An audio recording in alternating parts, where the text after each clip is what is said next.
여러분이 지금 이혼 소장을 받은 상황이라면 황당, 억울, 분노, 아주 온갖 감정이 교차하실 텐데요. 만약 이혼 소장을 받았지만 나는 이혼을 원하지 않는다, 가정을 지키고 싶다는 생각이 확고하다면 오늘 영상 끝까지 보셨으면 좋겠습니다. 이혼을 원하지 않는 분들이 반드시 명심하셔야 할 부분 정리해 드리겠습니다.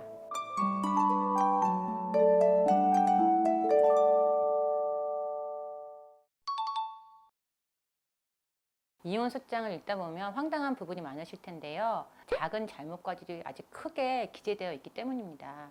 소장을 받아보시고 너무 화가 나셔서 다 잘못된 거다, 다 거짓말이다, 내가 피해자다라고 억울함을 호소하는 분들이 많으신데요. 어떻게든 기각 판결을 받아달라고 하는 경우도 빈번합니다. 가장 먼저 말씀드릴 건 이혼을 하지 않으려는 이유가 무엇인지, 혹시 상대방에 대한 분노나 오기는 아닌지, 만약 이런 이유라면 혼인 유지가 의미가 있을까, 스스로에게 질문을 한번 던져보시라는 겁니다.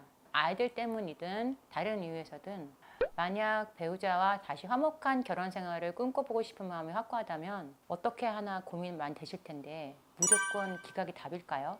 정답은 NO라고 생각합니다.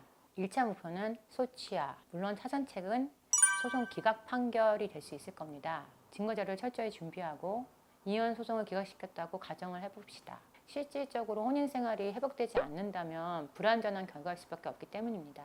이 말은 즉 어떤 것이냐면, 이혼 소송을 설령 기각시켰다 하더라도, 그래서 이혼이 안 됐다고 하더라도 불화가 있고 계속 싸우고 한다면 아무런 의미가 없기 때문이겠죠.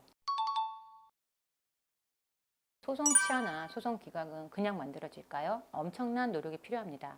이 과정에서 잘못된 행동으로 상황을 악화시키는 경우가 많기 때문이죠. 여러분들이 이혼 소송의 상대방이 되었을 때 반드시 명심하시고 주의하셔야 할 부분들을 말씀드리겠습니다. 첫 번째, 절대 상대방을 헐뜯거나 비난하지 말 것. 이혼 소장을 보면 나만 잘못했나? 상대방도 잘못한 게 있지 않나? 하면서 하나하나 다 반박하고 싶으신 생각이 드실 텐데요. 실제로 부인은 사치가 심했다, 게을렀다 등등 각종 험담을 서면에 잔뜩 담아놔서 판사에게 제출해 놓고 결론적으로 이혼하기 싫다고 하시는 분들이 계십니다. 상대방에 대한 온갖 잘못된 부분 적어놓고 이혼하고 싶지 않은 사람의 태도라고 그 재판부나 상대방이 생각할 수 있을까요? 만일 정말 소치하나 이혼 소송 기각 판결을 원하신다면 상대방을 비방하거나 험담하는 것은 삼가셔야 합니다.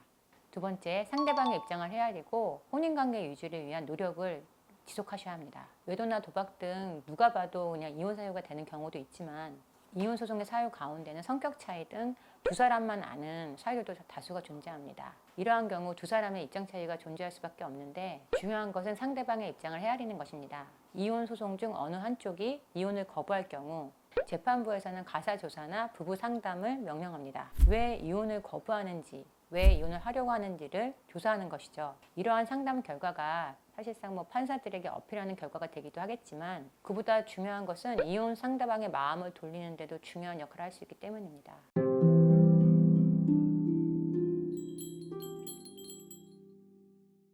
오늘 이혼 소장을 받았는데 이혼을 원하지 않는 경우 대응 방안을 알아보았는데요. 가정을 지키고 싶다면 최선을 다해 상대방에 대해서 배려하고 이해하는 모습이 필요합니다. 오랜 시간 이혼 상담을 하면서 느낀 건데, 진심을 보여야 한다는 사실을 꼭 기억해 주셨으면 좋겠습니다. 진심은 통해야 한다. 오늘 영상은 여기까지입니다. 지금까지 우리 가정 법률 이치 박지연 변호사입니다.